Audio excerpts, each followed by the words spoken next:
She's received numerous awards, including the Templeton Foundation Award, and she is continuing to do very important work on positive emotions. Just last month, I believe it was, you met the Dalai Lama and told him about the physiology behind his Buddhism. I don't know if he... I'm not sure he believed what you said, but I would guess he did, because you are quite convincing. About half of us here have already experienced you once today, giving a very convincing talk at the 5th conference, European Conference on Positive Psychology, which we are having right next door at the Marriott Hotel, and where you talked about your latest findings and also summarized what you have done earlier and have become well known for. One of the things that I really look forward to discussing with you is the trouble with positivity and the trouble with positive psychology when it's coming across as banal or as trivial or as really something that is covering up the darker sides of life and things that really should be in focus now where we have so many big problems.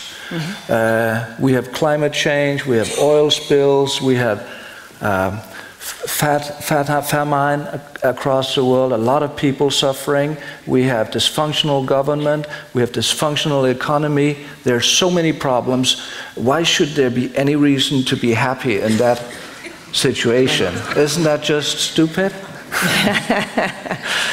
So what do you why should we even start discussing positivity where there's so much reason to focus on negativity? Well, I think those are really important questions that as we get interested in what positive emotions do for us, we can't lose sight of all the ills and problems that our world faces. And but one of the things that the research has shown us is that positive emotions are actually very central to two things that are urgently needed. We need a view of the big picture to be able to take into account systemic problems that are not going to have one easy solution. We need to be able to see whole systems and see how to connect the dots and resolve problems in creative and novel ways. And we know that thinking in neutral ways doesn't get us to see the big picture. Thinking in negative ways actually reduces our ability to see to see anything but a narrow picture.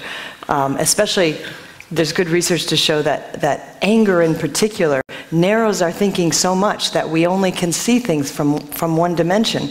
If we want to be able to be creative in our problem solving, we need to have some moments of positive emotion and not simply think we can do it without positive emotions. But isn't it unnatural to be positive? Like if you're facing a bear, you know, the only thing you want to look at is that bear, and you don't want to be creative, and you want to look at that. I agree. In that moment with the bear. And we're made that way, so when there are a lot of problems, we tend to focus. And here you come and say we should just open up. Isn't that dangerous? Right. Good point. One of the things that I think is very interesting is that when people learn about the science of positive emotions or hear somebody advocate about the value of positive emotions, even if you don't say it, sometimes they hear that you think negative emotions aren't useful. I think all emotions are extraordinarily useful in the right context. In the moment with the bear, in the moment with a bus coming at you, or anything like that, skip the positivity, save your life. That's what you need to do first. The good thing, and we have an inborn negativity bias so that we can pick up dangers and threats at a non-conscious level. For example,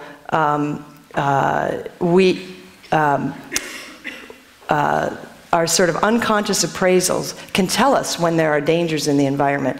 I like to think of this when I run through the woods. I rely on my non-conscious snake detector and know that, you know, most of what I'll see are roots that are going across the trails.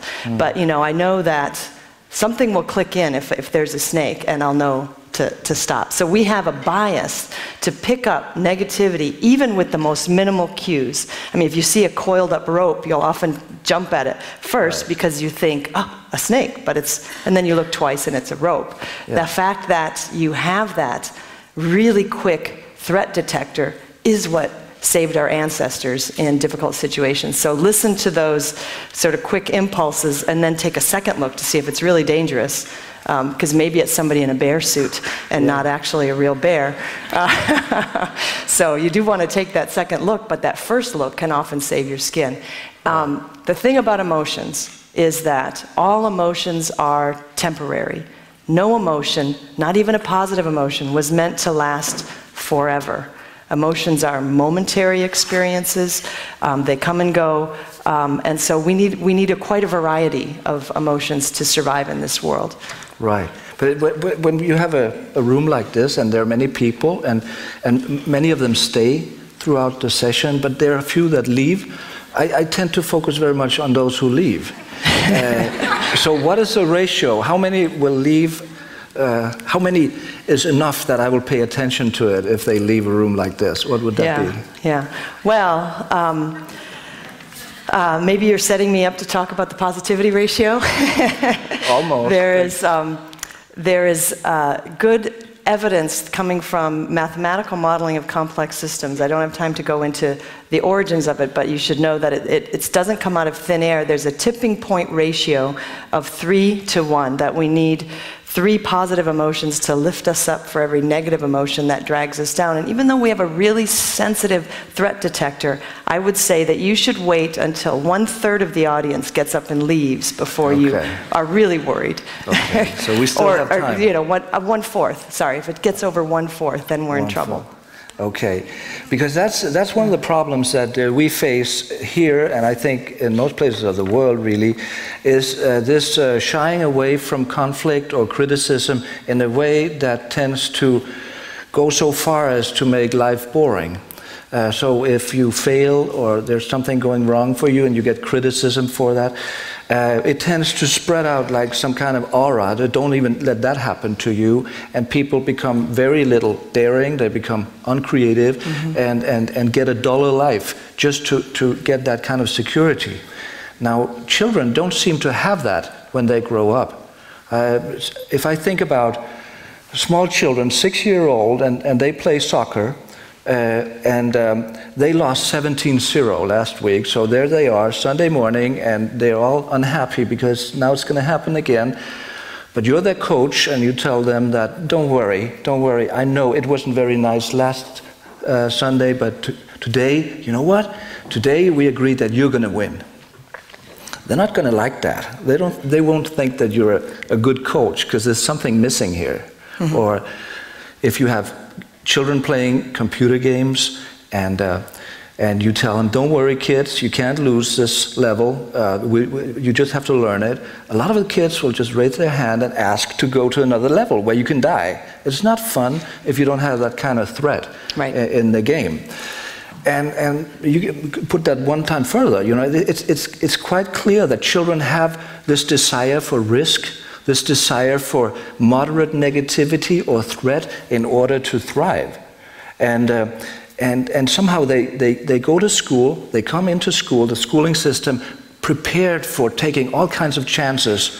And lo and behold, it doesn't take many weeks really before that is beginning to be taken out of them as a resource. And some people would say this is really negativity being taken out, and they are being comforted and being, you know, cuddled and curled all the way down to their exam, and so it's really a safe situation that they're in here. But others will say this is the very explanation for why they drop out, because it becomes so boring. So how do you see that dance between negativity and positivity in education, in trying to lower the level of depression or just the level of non-well-being in school situations that we see so many places around the world? Is there a key coming out of your research as to create more life and energy in school? Yeah. Well, I do think that you're onto something really important, that sort of tension between challenges that push you to the edge. And Mike Csikszentmihalyi presented some really fascinating work the other day, that people feel more challenged, the higher the likelihood that they would lose in a game. So it's like they're actually more excited, more in flow, the worse their odds are. So we're not so concerned with the outcome as much as we thought. Like, we don't always have to win to be engaged and satisfied. So I think keeping that tension and keeping that edge is really important. And one of the things I especially value about looking at that tension in terms of a ratio is that it suggests that we need both. You know, we can't necessarily be facing difficulties, hurdles, losses, damage all the time, and maybe not in a 50-50 amount of time, but the ratio is not 3 to 0. We shouldn't be looking to eliminate all of the negativity in our day, all of the negativity in our lives. And actually, what Csikszentmihalyi's work is pointing to is that the threat of loss, of not succeeding or winning, is not even a source of negativity. Okay. That challenge is actually what keeps it vibrant. So yes, I think it's important to focus not just on creating full and utter safety, but if you also look at the wide range of positive emotions that there are, you would see that they're not all about just feeling like everything's easy. Right. You know, that people feel proud of their accomplishments when they've achieved something difficult. So that's an emotion that you don't get without kind of overcoming a challenge, and so on. So if you should spend just 2 minutes or 2.5 minutes telling the audience about what your broaden and build theory is about, the theory about how much positivity we need in order to flourish, in order to have a good life, or being in what you call an upward spiral. What would you tell people? So can I maybe have more than 2 minutes? I don't know. Maybe. I promise not to take extraordinarily more than 2 minutes. The key to the origin of the broaden and build theory was really to try to understand, why is it that we have positive emotional states in the first place? Why do we know a little bit about the value of negative emotions. They saved our ancestors when they faced that bear. But when you look at the in-the-moment value of positive emotions, it's hard to see, how did they relate to our ancestors' survival?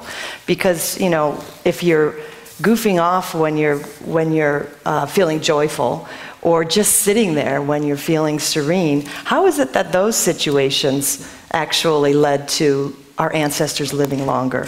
And so the shift that I made in looking at the evolutionary value of positive emotions compared to negative emotions is to expand the time frame. And I argue that positive emotions are not life-saving in the instance of experiencing a positive emotion, but through the steady accumulation and compounding of the effects of positive emotions, we literally change who we are. We become better versions of ourselves. And the way it connects to the broaden and build theory is that in the moment, positive emotions feel good, but they also expand our awareness. We literally see more of our context, of our current surroundings, when we're experiencing a positive emotional state.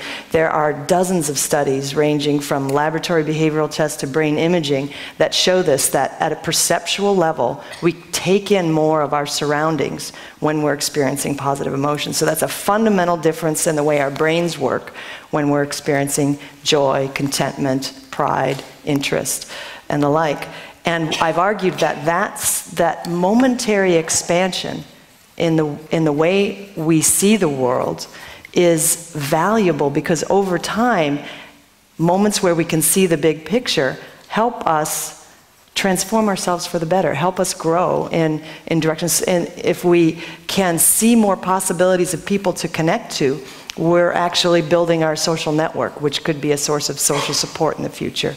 If we find more unusual or different ways to cope with a problem, we're building our resilience. We also find changes at physical levels when people experience more positive emotion.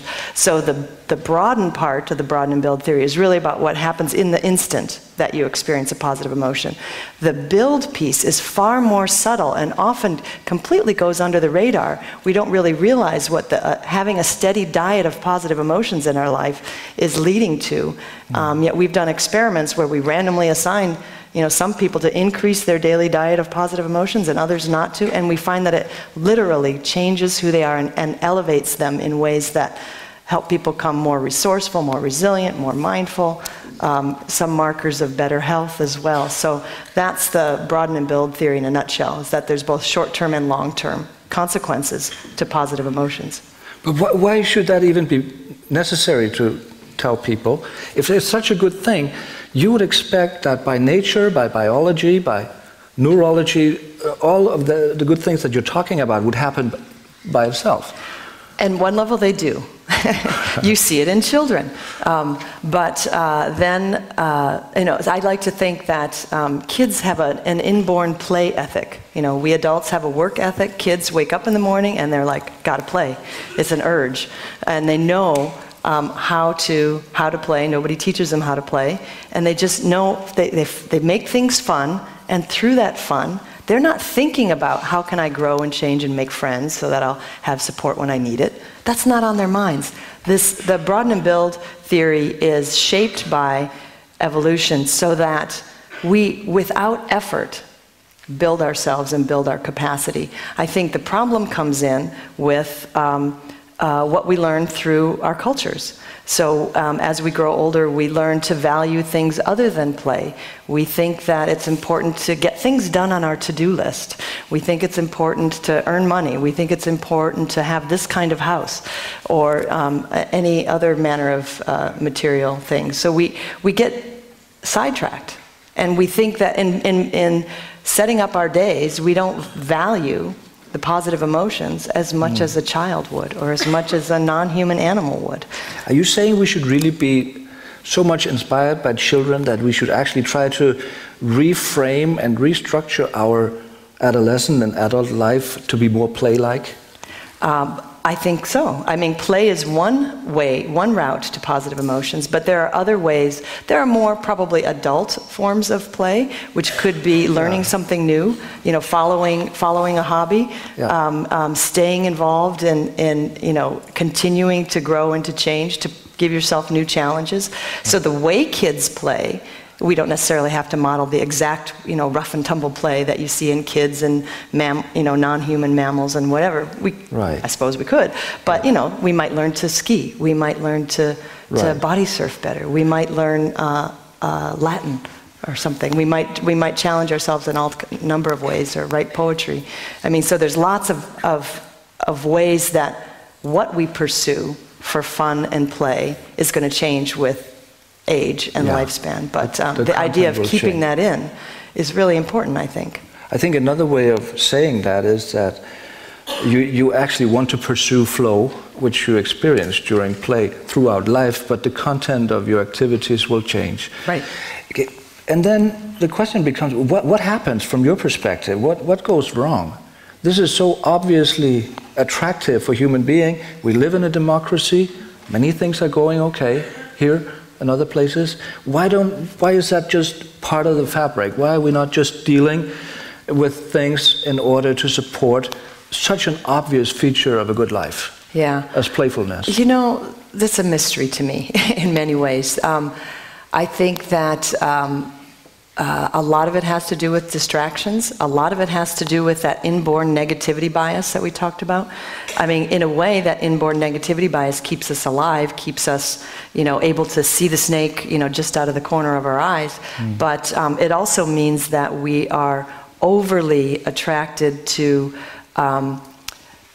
negative things that might have happened in the past. We ruminate about past sources of negativity. We worry about future sources of negativity, and that is an expression of that negativity bias. I mean, we humans have these big forebrains that can anticipate the future, mull over the past, and we forget to stay in the present.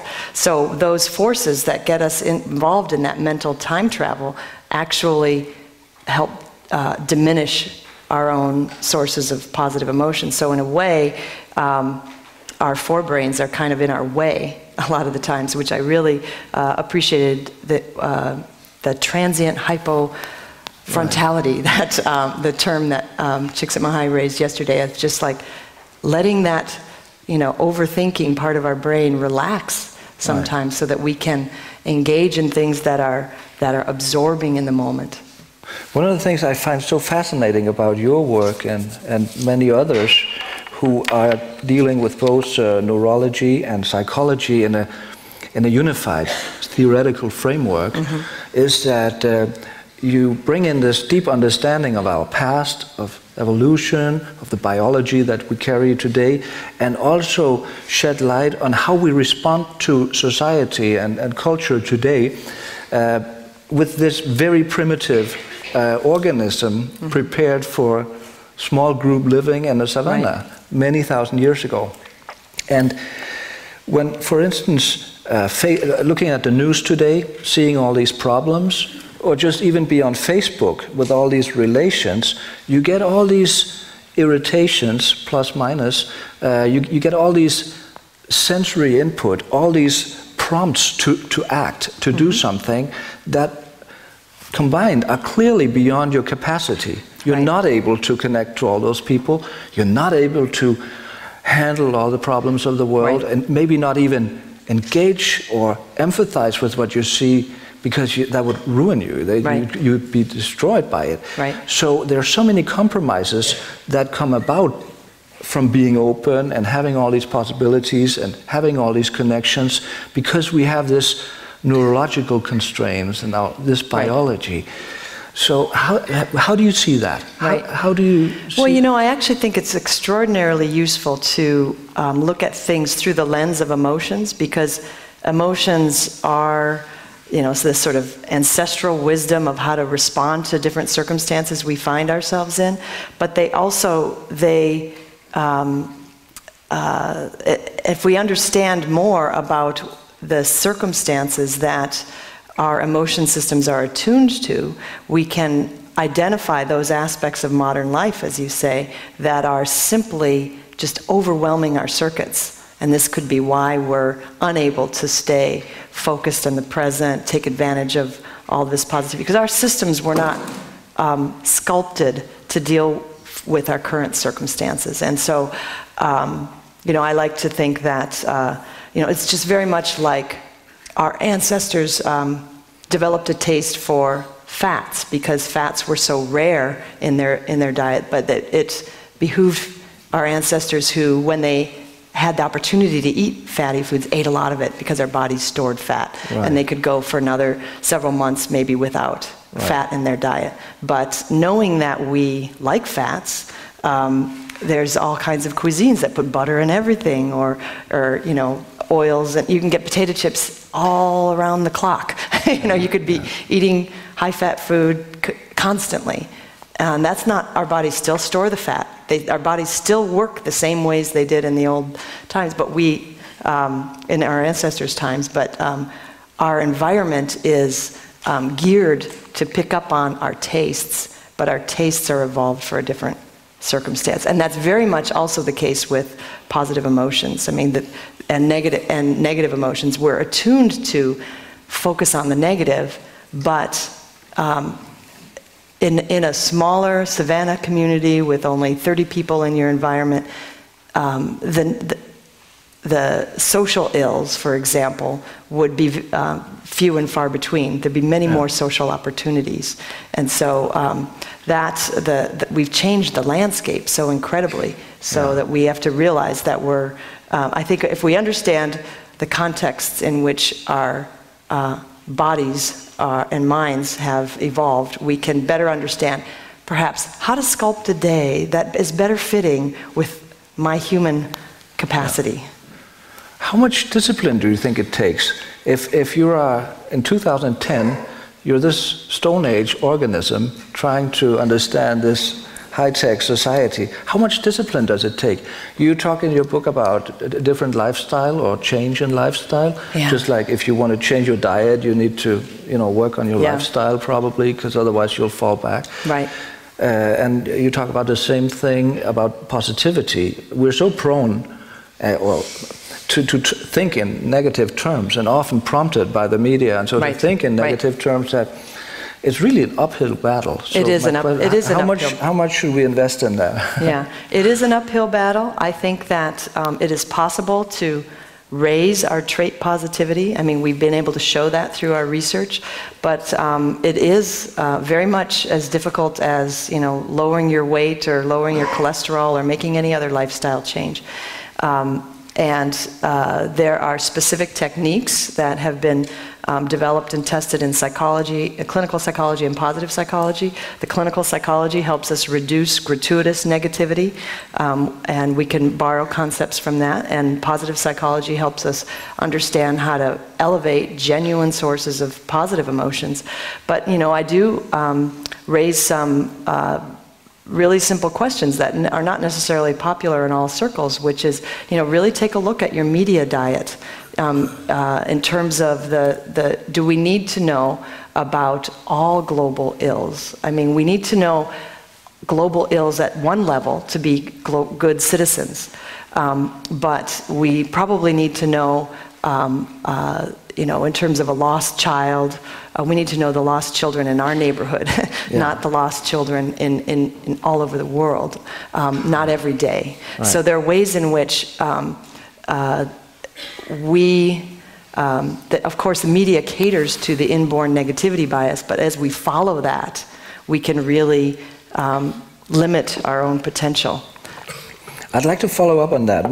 There's a fierce debate right now in online newspaper debates and blogs about positivity and positive psychology, where you have, for instance, the whole technique of appreciative inquiry, which is a technique many will know. It's about looking at the positive things in your workplace and see what goes well and draw pictures for the future that you can pursue, and it has a remarkable effect. In many circumstances, and sometimes remarkably negative effects also, I guess, from what I hear, since it comes across as a misuse sometimes of appreciation. So it becomes like a fake or glossy something. It's really all about covering up the true differences of interest, and we shouldn't have that altogether. And we have this debate going, and. Following up on what we're just discussing here about bringing positivity into this modern societal frame, how do you see the risk and the possibilities connected to something like appreciative inquiry or other interventions where you really try to bring the positive in with a smile on your face? I think this is a really big risk, and actually encapsulates a critique of positive psychology and more generally a positive thinking movement is well described in Barbara Ehrenreich's book, Bright-Sided. The subtitle of that book says it all. It's like how the relentless pursuit of optimism has ruined America, and of course, by extension, the rest of the world. She makes an excellent point about how companies will downsize, lay off all of their employees, and bring in a motivational speaker for the rest to try to distract them from what's really happening. So there are ways in which positive emotions, which generally can have, we know, the science tells us, has a really important beneficial effect, can be used improperly and sort of against our own well-being. And I think of the difference here between sort of what I would call sort of an eyes open, broadening awareness positive emotions, and an eyes shut positive emotions. So there's just that might be the distinguishing feature that helps you figure out whether somebody's just trying to get you to ignore something. Just smile, just focus on the good stuff. It'll be okay. Just ignore the terrible problem that is looming. That I think of as sort of a head in the sand or eyes shut positivity, as opposed to what genuine positivity does, is it opens people. It opens their awareness. It allows them to see the bigger picture. If there are dangers looming in that bigger picture that allow you to spot them and cope with them and solve problems. And so sometimes positivity is peddled as if it's a Band-Aid or something, a distraction. Okay. And sometimes it's used genuinely. And I think appreciative inquiry, it's important to recognize that appreciative inquiry has the word inquiry in it. It's about asking questions and seeing the big picture. It's not appreciative declarations. Right. It's appreciative proselytizing. Yeah. It's supposed to be about what is this team like when it's at its very best, and to let people fill in the blanks. So when appreciative inquiry is done right, there's a big focus on that open exploration. But when people forget about that piece and just focus too heavily on appreciation without the inquiry, then you don't have that openness and expansiveness that is the hallmark of genuine, heartfelt, positive emotions. So imagine I'm your boss, and you hate me. You think I'm a lousy boss, and now I propose appreciative inquiry seminar. Mm-hmm. So, and you have to go. Everybody has to be there. So what would you ask? Yeah. Well, the appreciative inquiry seminars, from what I know, I'm certainly not an expert in it, but they try to get all stakeholders in the room. So the hierarchy is leveled momentarily for those forums. And so each person gets to have a voice, and people interview each other, and the boss might hear for the first time what the janitor thinks of the organization, and vice versa. But being the devil's advocate here, isn't there a chance or a risk or even a probability that what you will find in a process like that will be consensus somehow? It will be consensual. It's something that people agree on, meaning that whatever you do, it's not going to be a revolution. It's a much more integrating thing than an opening thing. Or is that wrong in your words? I guess I would need to know more about how appreciative inquiry is run in its different versions.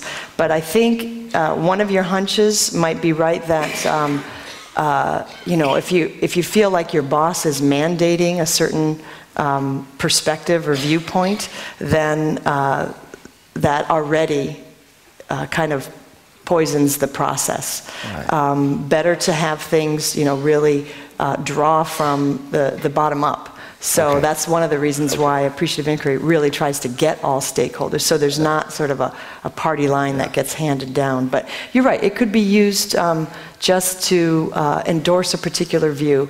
And I think one of the ways to know the difference is when there's a diversity of perspectives that come to the table, then you can recognize that, okay, this is working as it should.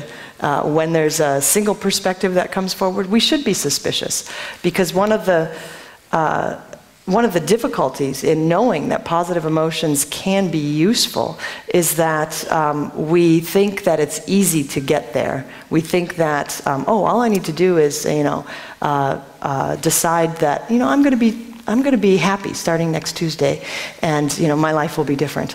And people think that experiencing more positive emotions is a matter of simply saying to yourself, yeah, I'm feeling good.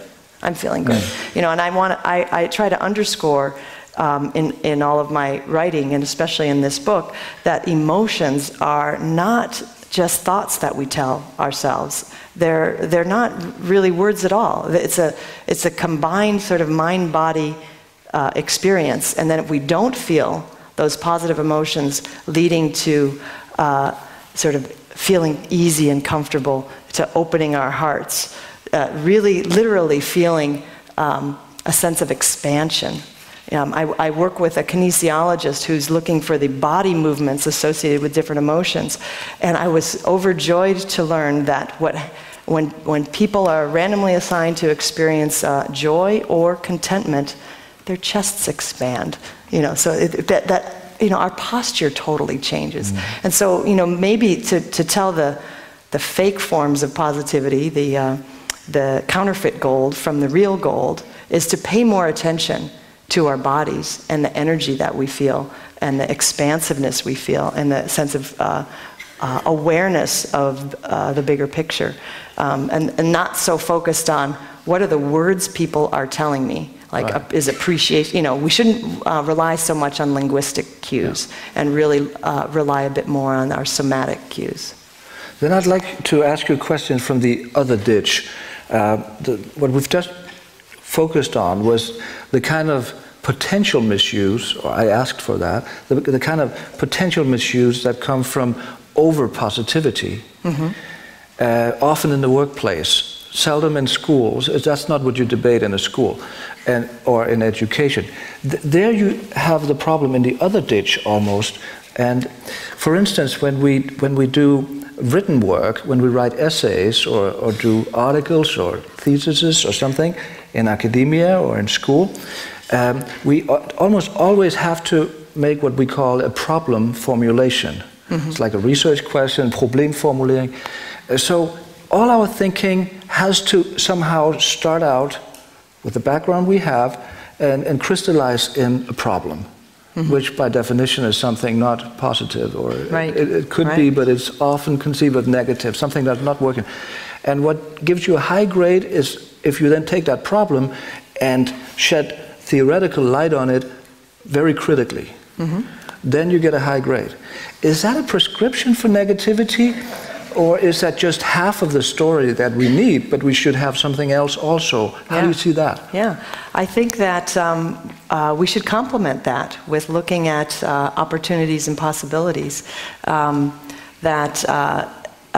reminds me of a finding that Marty Seligman has talked about, again, about differences in professions and their happiness levels, and sort of the finding that people in the legal profession tend to be a little more depressed than the rest of us because they're constantly, working on arguments. So there's the habits of mind. I mean, so if that's the case, that working on arguments and critiques and pulling things apart and doing criticism is something that sort of narrows people down and promotes an excessive negativity. It's not that those careers are not vitally necessary in society, and perhaps there's people that are really good at it, but maybe knowing that, we need to suggest that, it's really important that you have some interests outside of the law, and that you, that maybe especially need to have a range of hobbies that will re-enliven you and kind of get you that expansive ways again. And so I think having that better balance in our education systems and in our professional lives and sort of a whole work-life balance, it will be really important. Right. About a month ago, or 2 months ago, I had a debate at the university, at Aarhus University, with a colleague, Klaus Hall, who happens to be the Pro-Dean of Education, of Communication also, and he felt really bad about positive psychology. He doesn't really like it, I think. And one of the reasons he said is that he's a trained philosopher to a degree, and he sees himself as a melancholic person, melancholiker. And he doesn't see a place for those kind of people in positive psychology. Yeah. What do you say to a philosopher coming with that? There's a place for the melancholy in positive psychology. I think that, again, all traits and positive emotions, or all emotions, can be valuable. But if we take the lesson from Cory Keyes' work this morning, that mental illness and mental health are two separate dimensions, and that it is possible to be to lean towards a mental illness like depression and still be flourishing. Yeah. And then if you have that combination, there's less suicidal thinking with the mental illness. That if it can be balanced with high mental health, it's actually can be really productive. Maybe that tension that in some small ways mirrors the tension that is seen in bipolar disorder, right, associated with great creativity. So there's a way in which flourishing and being highly productive and satisfied with life, enjoying life, isn't incompatible with certain personality styles and mental illnesses. Now, everybody was not here this morning listening to Cory Keyes. I think it would be helpful if you just in 2 minutes or 2 minutes and 30 seconds told the audience, why is positive health something else than positive illness? Why is that not one dimension? Right. I'm unhappy, then I'm okay, and then eventually I get happy. Right. Well, you know, we found that to be the case with emotions, and now with mental illness and mental health, is that we had long assumed that in order to experience positive emotions, all we need to do is get rid of the negative emotions. But science has shown us that the things that reduce negative emotions don't necessarily produce positive emotions, and vice versa. So what that tells us, too, is that certain circumstances can elicit both. We can have both negative and positive emotions in response to the same event. We found that definitely after September 11th terrorist attacks in the United States. There was some subset of people who would experience both positive and negative emotions. You might wonder what those positive emotions were. It's, you're feeling angry and sad and fearful about the attacks, but you're also feeling relieved that nobody you knew was harmed. You're feeling a sense of awe about the ways that the world was coming together and responding to the crisis. So there's a lot of, you're feeling the support of being able to lean on your loved ones right, as you cope with it. So there's the quieter positive emotions that are fused right in with that. Right. So I think that we know from a lot of science that positive and negative are on different dimensions, and Cory Keyes and other people have given good work. The things that alleviate mental illness do not promote mental health. They're different factors that sort of turn each system on. And so that way you can have them crossed with each other, where you could have high mental health with some mental illness. But most typically they're not co-occurring, but it is possible. Yeah. But how can you explain that to ordinary people like me, that your body is kind of two system, that something happened? You have this wonderful metaphor where when you go from frozen to melted, you should right, give it yourself. What happens there, biochemistry wise and psychological? Why is that? Imagine I'm depressed, right, and I learned from Cory Keyes, I think that depression was the second largest killer after cardiovascular problems, and higher than all kinds of cancer and stuff. Right. When you look at lost productivity of life, right, yeah, when you include depression, terrible. So if I take Prozac, Lykkepiller, if I take pills and get up there, isn't that good for me? Isn't that why should that not make me a happier person, or right, a better person, or a flourishing person? Why are those pills not good enough for that? I think it gives you a better chance of becoming a flourishing person, but it's not automatic. I think that I like to use as a shorthand for flourishing, it's feeling good and doing good. It's positive emotional well-being, but also positive functioning in life. And right, so when we look at that positive functioning side, we especially looking at, are people finding their work meaningful? Do they feel like they're making a contribution to the society around them? Are they able to be resilient in hard times? I think treating depression with antidepressants is a start, gives you a platform from which to perhaps build some skills that would allow you to flourish. But we're complicated beings. There's not just one physiological system that is responsible for all of our rich emotional lives and functioning lives. And so the more we learn that we are complicated, I think the more we learn how flexible that we can be. But can you feel when you kind of melt? when you go from below 2.9 and beyond? Can you feel that yourself? You're a trained psychologist? You know, I think that there is a noticeable difference. I mean, we argue, the metaphor that Hans Henrik is talking about is that the 3-to-1 tipping point ratio, the positivity ratio of 3-to-1, is a tipping point in the way that temperature of 0 degrees Celsius is the tipping point between ice and water. I mean, ice and water are so radically different from each other. They're all H2O, but one is stuck, and one is flexible and flowing. Yeah. And it's not like you can describe water as just warmer ice. It's totally different. Water is very different than just warmer ice. Flourishing people are not just happier, languishing people. They're not just slightly better. They're dramatically better, and their lives change in a qualitative way. And I think that the few examples that I have of people who've really gone from languishing in life to flourishing, they know it. They describe it as, my life is totally different. I used to, be very stuck and, try to avoid people, and I had aches and pains. And I tell the story of Nina in my book, and her life was really turned around by learning the particular meditation technique that we have done our studies with. And she says she's totally different about the way she does her job, which is computer tech support.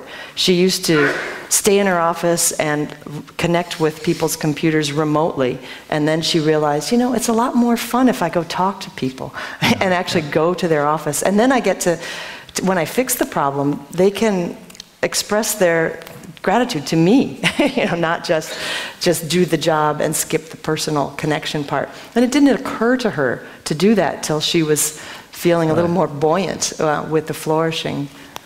But what I'm asking is also, how much am I in control as a monitor of a process where I'm going from frozen to melted to something else? Yeah.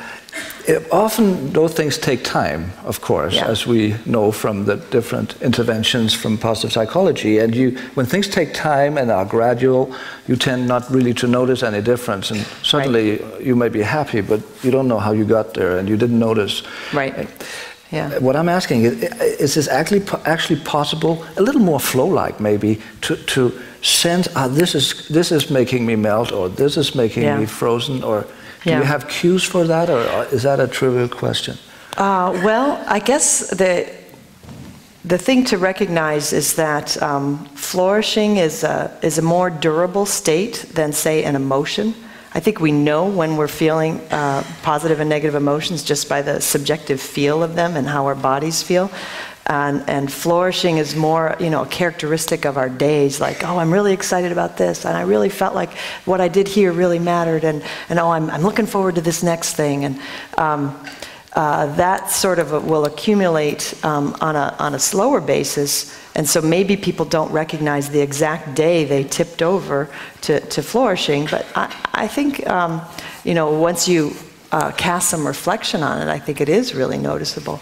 I actually created a free website to accompany the book to help people gauge that a little bit better, so people can just take this quick 2-minute test to figure out what their positivity ratio is.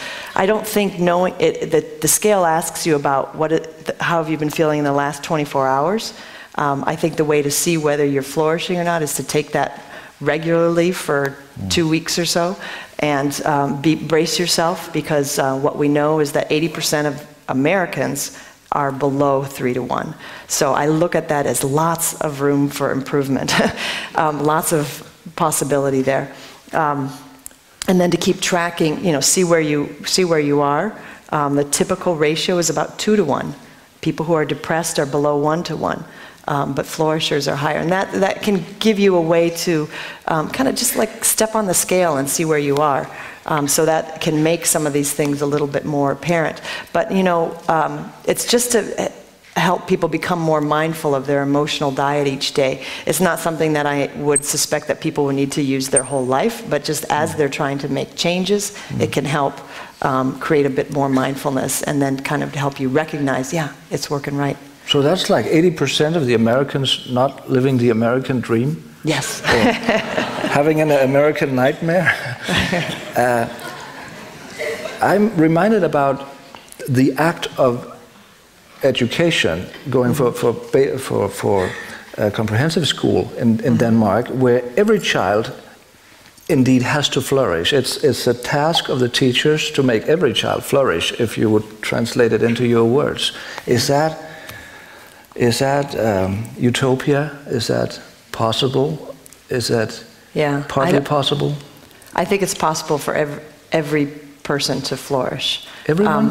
I think if we learn more about what are the situational needs and requirements and how we organize our day, I think we're not at the point where we can say, I know how to make everybody flourish.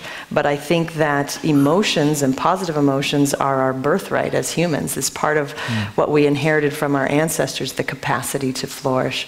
And so if we understand ourselves better and we understand our institutions and our society better, we have the potential to raise the flourishing levels.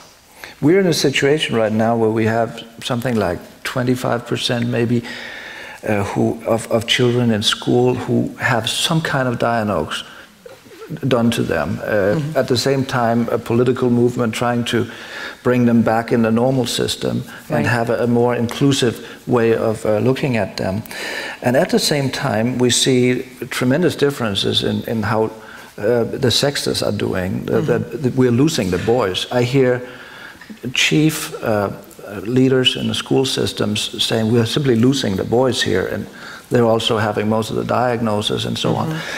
And that situation, I think, could be prevented somehow, from what you're saying, by detecting early signs of non-flourishing. Right. Possibly, yeah. Do we have really advanced technology for that, or do we have to wait? Yeah. Well, I do know that there are some measures of flourishing that are written for kids to take. So yeah, we could be tracking that earlier. We could also be looking for signs of life, signs of positivity, signs of what kinds of learning styles keep kids, especially boys, engaged. Right. I mean, I think that my kids' school year is a great success if at the end of the school year they still are excited to go to school, and thank God they have been.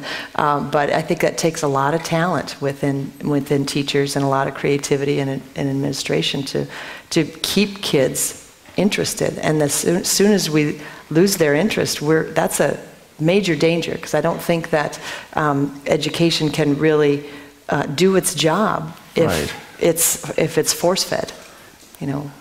So what do you say to politicians? If the reaction from politicians often when children are not interested is to promote more control over the system, because the interpretation is that those low grades that they have in the international comparisons, they are not to live with, and they come from their lack of interest, and now we'll give them more stick.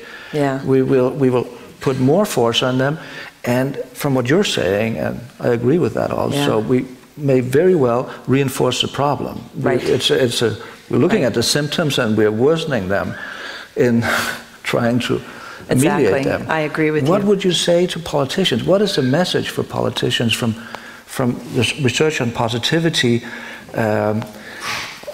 into the school system? Well, in a way, learning is sort of a natural process through positive emotions. I mean, you know, that people learn sort of incidentally. They don't even have to go in with the mission, I need to learn X. You know, it's just like if you're engaged in it in a playful way, you will learn just as part of the process. And so if we can lighten up on that control some and allow more, let teachers have a little bit more say in knowing their kids, knowing the students as they do, kind of being able to, you know, work the symphony with the instruments that she or he has in the classroom with the kids, that can be really vital. I'm also reminded of neuroscientist Jaak Panksepp's work on play, where he argues that from his research on play deprivation in rats, that play lays, these are his words, lays fertilizer in the brain, especially in the frontal lobes that allow us to control our attention. And so from that, he makes the case that, you know, kids that are diagnosed with attention deficit disorders, what they actually need is more time to play. So not more medication and more, you know, structure and support and like that, but more time to play would actually fuel the brain development that would allow them to then develop the concentration to sit still. But you know, so that all the excess movement and all moving around is sort of like their play instinct being tamped down. But that if we actually let them get the play out, that's really important. In the United States, this is a huge problem because with our similar efforts like No Child Left Behind and all this effort, all this grading schools, what schools are doing is reducing recess time. To put in more curriculum so the kids can pass the test. So we're actually, again, like you say, we're making the problem worse with the solutions that are not based on an understanding of but you have praised Obama for his focus on hope rather than fear. Right. Can you talk to him? Can I talk to him? I would like to. Could you arrange that? Because our government, they do what she did, what he did. Yeah. No. I had on my list of people who I wanted to connect with Oprah, Obama, and the Dalai Lama. So I've got the Dalai Lama. I'm still working on Oprah and Obama. I would like to talk about competition also. I had this little anecdote before with the children in sports. You need competition. You need somebody trying to bring you down in order to have fun. Yesterday, Csikszentmihalyi showed some research that you already alluded to, where actually, if you were the underdog, you were having most fun. There was most flow when you were in a competition where you were a little bit over-challenged. Which means that, of course, there's something to live up to, but there's also something to look up to. I thought that was an important point. You actually want somebody to look up to. You want to be the underdog in some kind of learning session, but of course not if it's intimidating and humiliating and you lose your face. And you want to have some kind of respectfulness in that situation, of course. And competition seems to decay a lot of social relations very early on. The way we construct competition is very often of a kind that many leave the game. I sometimes talk about an Olympic culture of competition defined by two things: that people win merely by participating and that they want to stay in the game. Even though they didn't win, they'll come back and play tomorrow again. And children seem to do that exactly when they're playing. But when we see the major arenas in society where competition plays out, democracy and economy, it's a massacre often. Interesting. In economy, and we were talking about 80% of primetime television news attention going to politics, democracy, and economy, the market. 80% of their content comes from those two forces, and it's fierce competition, it's brutal, and it's often the complete opposite of what you're talking about. You know, it's destructive, it's non-trusting atmosphere, people don't listen to each other like this, and are cut off, and it goes so far as to if there's consensus about something, say there's scientific consensus that if you feel safe, you're more open to new learning in school, it's hard to use that as a politician because there's no edge to that.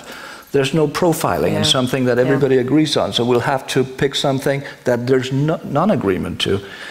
Ironies like that are all over, and my point here is that we have all this science now and this growing body of insight about positivity and what we need, including sound competition and playfulness and failing and creativity. And it's in a context that in many ways embodies the exact opposite of those traits. So you're up against a huge opponent.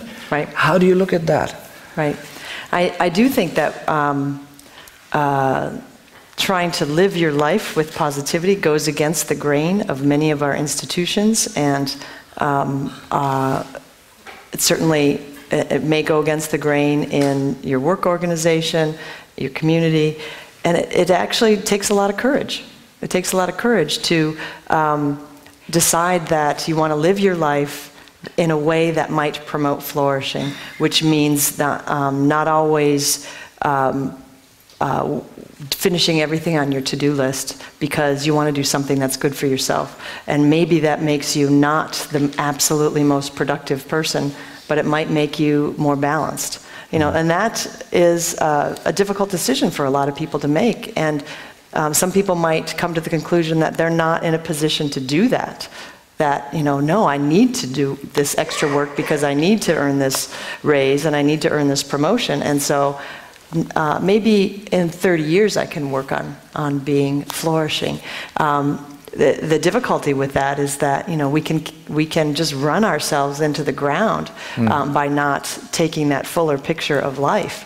So we need to look at questioning the sort of incentive structures in our institutions that would get us all to be choosing the unhealthy option, and to just try to do it at an individual level takes a tremendous amount of courage because it just goes against the grain of these institutions.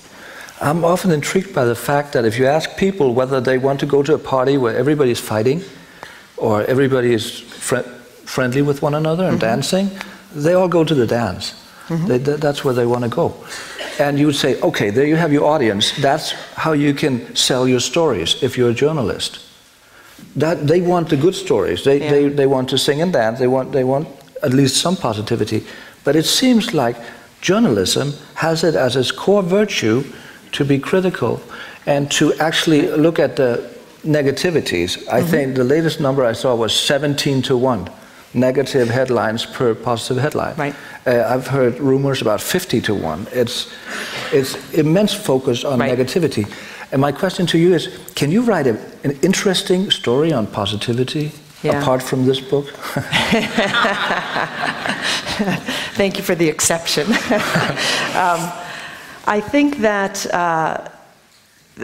the media has that great imbalance because, like the rest of us, they are human and they have that built-in negativity bias turned up even more and exaggerated. And then as we consume that media, our negativity bias gets fueled even further. So I think it's more complicated than we just need to blame the media, because that negativity bias is part of our human nature. I think the other thing, the ratio may be a bit off. I think it would be outrageous to expect the media to go from 17 or 50-1 negative to positive to above 3-1.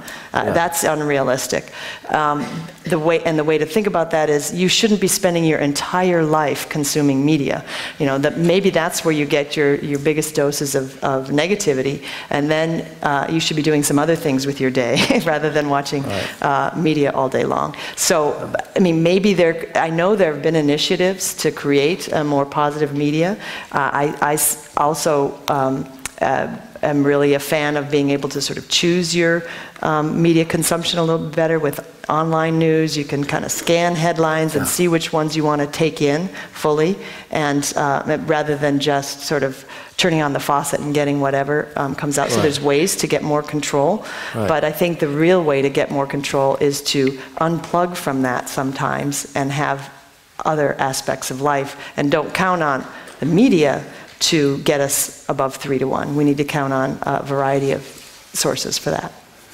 One more question about that. It may be outside your field of expertise, but I'll ask it anyway. If you study power theories of power, there seems to be 5 different ways of acquiring power.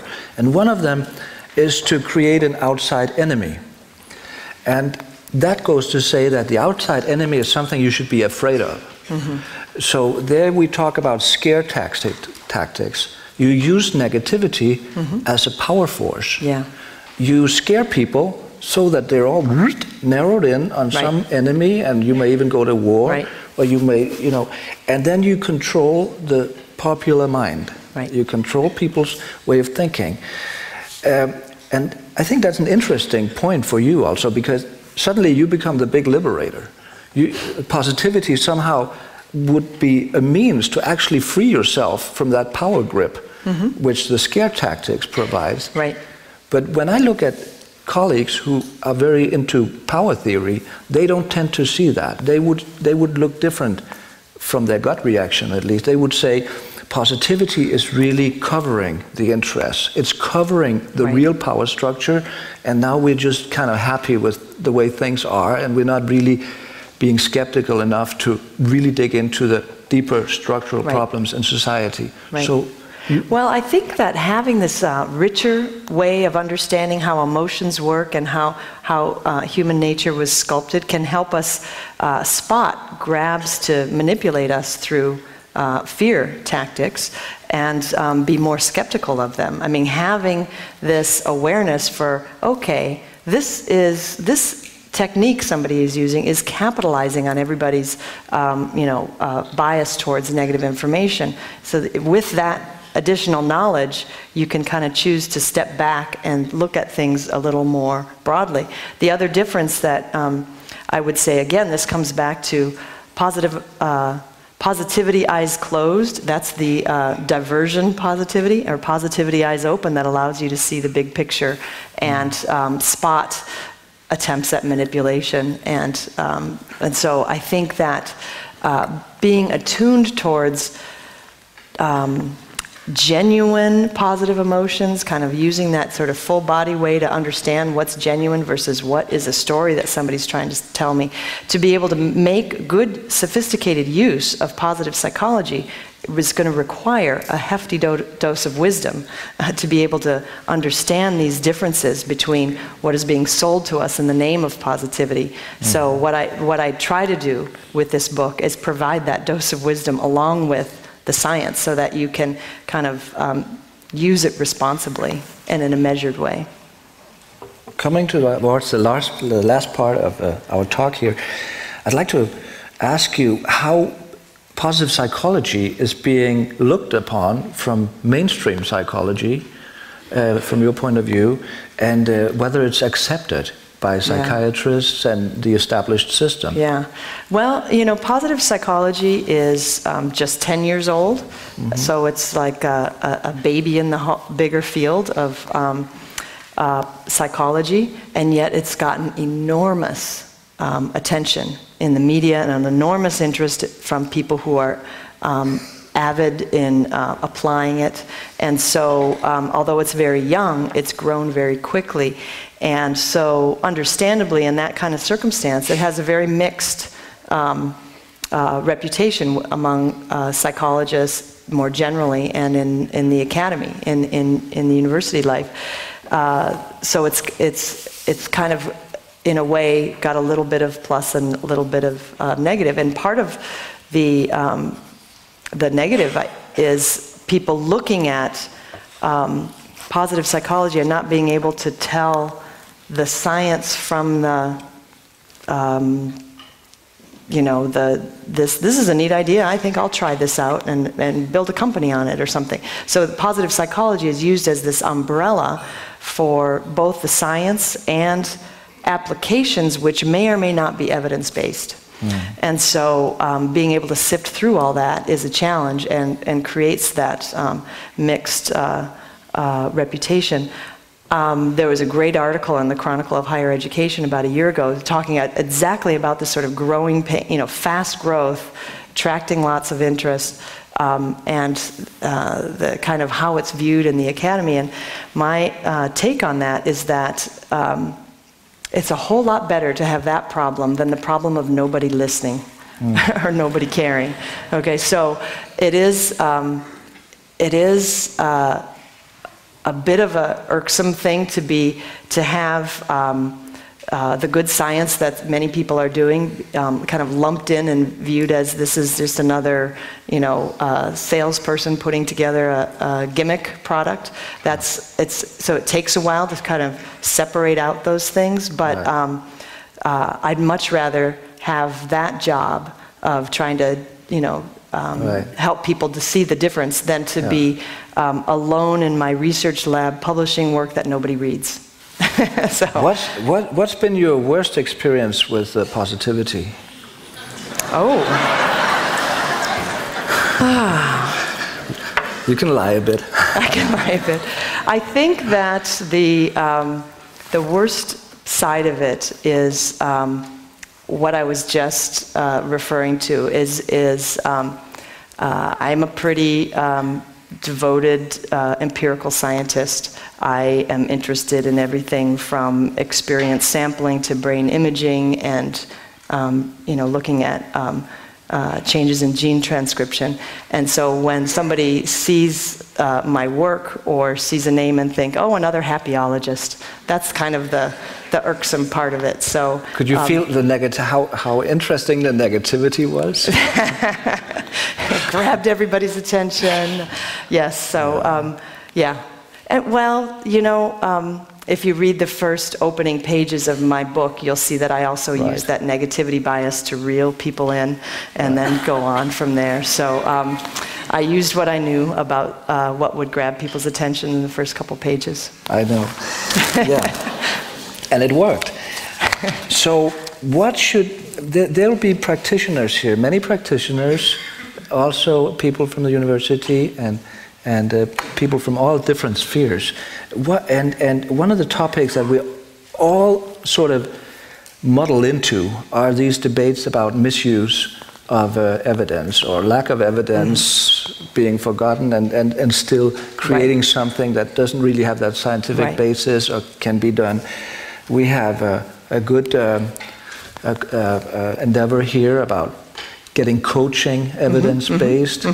And there are many other aspects of that are important. But at the same time, of course, it can be too, evidence everywhere. Some people are almost throwing up when they hear the word evidence. So it's really not easy. Yeah.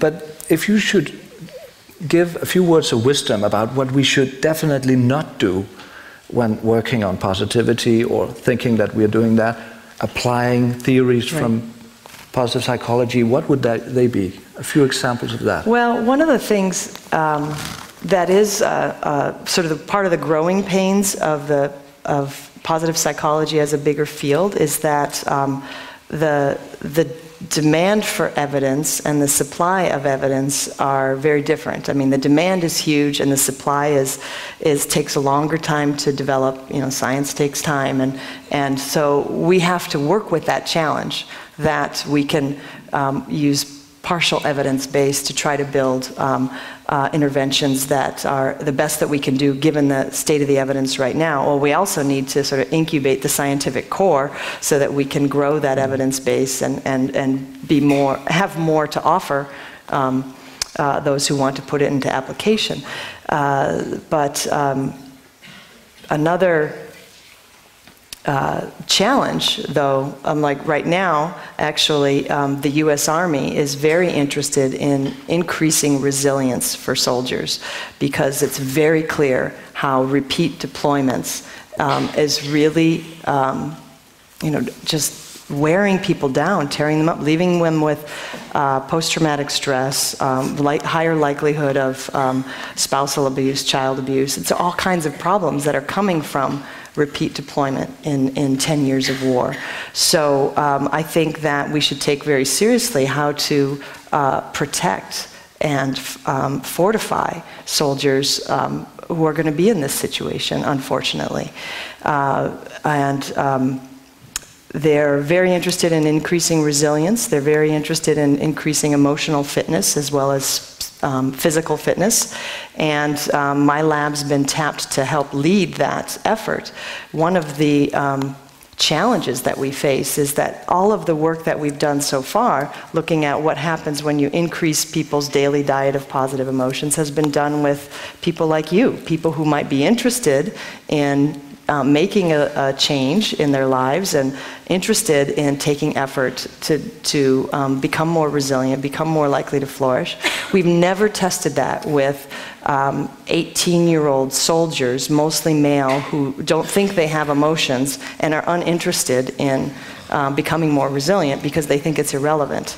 So we need to first test, is what we have to offer, is it harmful? I mean, maybe it's not, maybe it could be just inert. That would probably be the best case of unsuccessful. But it's possible that the kinds of things that work with people who are invested and engaged and motivated actually backfire with people who feel like this is not what I'm seeking. This is what my commander says I need to do.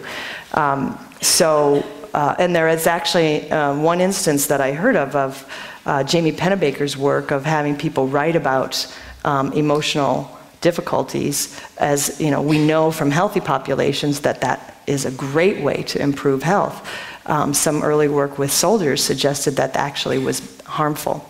So we need to be very cautious and test these interventions in small-scale ways so that we know that we're offering benefit, because it's not always going to be clear that with different populations we'll find the same benefit.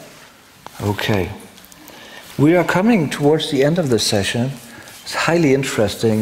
The last question on my behalf, I guess, will be an easy one, because you know the answer beforehand, but I think it's very important that you give it anyway. What can people do, plainly, down to earth, daily life-wise, in order to create their positivity ratio? Right. Well, I've certainly done a lot of work with meditation, and I have evidence to suggest that when people put more time and effort into certain kinds of meditation, especially loving kindness meditation, that is one clear way to raise people's trait positive emotions. Now, I did not do that study thinking that was the only way that people could raise their trait positive emotions. I like to think that, you know, we could all make a list of the things that we know in our lives would bring us more joy, more serenity, more interest, whether it's, you know, walking in the woods or playing with our dog or reading a novel for fun. The problem is we don't allow ourselves to do those things that we know will bring us those positive emotions. So even just an attitude shift that says, you know, actually, I need to have more positive emotions in my day. Well, what are the things I enjoy? You know, reading, walking, exercise, whatever it is. Give those activities more priority, as much priority as finishing off those, you know, to-do things, doing the laundry and doing all the things that you might feel as chores, is to reserve some time that we are doing things that we enjoy. That's the simplest thing that people could do, because I think we each have a lot of insight about what gives us sources of positivity. We just don't value those activities enough to make them part of our daily life. There are other ways of learning to increase positive emotions. Savoring is an especially important one, because I think we can literally triple our experience of positivity related to each positive experience if we can learn to think about it in a way before it happens that can give us some pleasure now. Not in a way where you script it fully and say, oh, this good event, this party is going to be just like this, this is going to happen, whatever, but just kind of think about it lightly in a way without getting too boxed into expectations. And then when you're in that fun moment, kind of being really open to the moment, really appreciating, you know, oh, how good it feels to be talking to this friend and this great weather, and, you know, just really taking the time to be really aware of the current moment. And then in hindsight, you can savor and relish an experience after you've had it. And the best way to do that, the research shows, is to just kind of lightly replay it in your head, not overanalyze and try to dissect it and say what exactly made that positive, but just, you know, as if you had a videotape of it, just play it again. We know that analyzing our emotions is actually really helpful for negative emotions. It defangs them and takes the sting out of them. But if we analyze our positive emotions, the same thing happens. We take the joy out of it. It's just an automatic killjoy. So we need to learn to have a lighter mental touch as we savor and in the moment and in hindsight and in looking forward.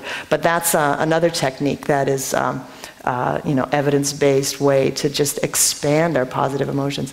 Beyond savoring, something good happens to you, share it with somebody who will be supportive of you. Do a little, find a way to celebrate. It's a way to rekindle that good feeling that you had when you learned this good news, to share it with other people. But that could come across as a recommendation just to go out there and be happy. There are so many good things to look at. That's not what you're saying. I think the difference is to really slow down enough to register the good events that happen in our lives and let them sink in to a physical level, into a way that we feel them. To not just race past them and say, yeah, that was a good thing, good thing, good thing, and then run on to the next. To experience positive emotions, we actually have to slow down and really take them in and kind of live at the pace, kind of like the slow food movement. There's kind of like the slow experience movement. We need to live at that pace to be able to experience the goodness. I think I'll use that as a cue to wind down and conclude this great session. I think we can all be thankful for you sharing your expertise here, and clearly positivity is such a basic construct that it almost relates to anything in the world. Of course, that gives you the risk that it can be misused, and there are many possibilities of misunderstanding when a concept can be used that broadly.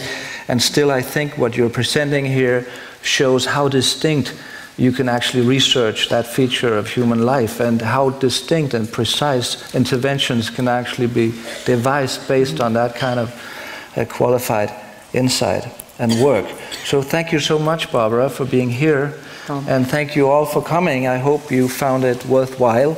And I highly recommend reading Barbara's book. It's really an authoritative title about positivity and the lighter side of human life that is still anchored in the necessity of being aware of the dark sides, and even how you need resistance to move forward, just like a ship needs wind against it in order, a sailing ship needs wind against it in order to move forward. It's a wonderful metaphor that Barbara uses also, and I think that could conclude the session as a picture of what you're really talking about here. Well, thank you. Thank you very much for coming. Thank you, Barbara. Good luck to all.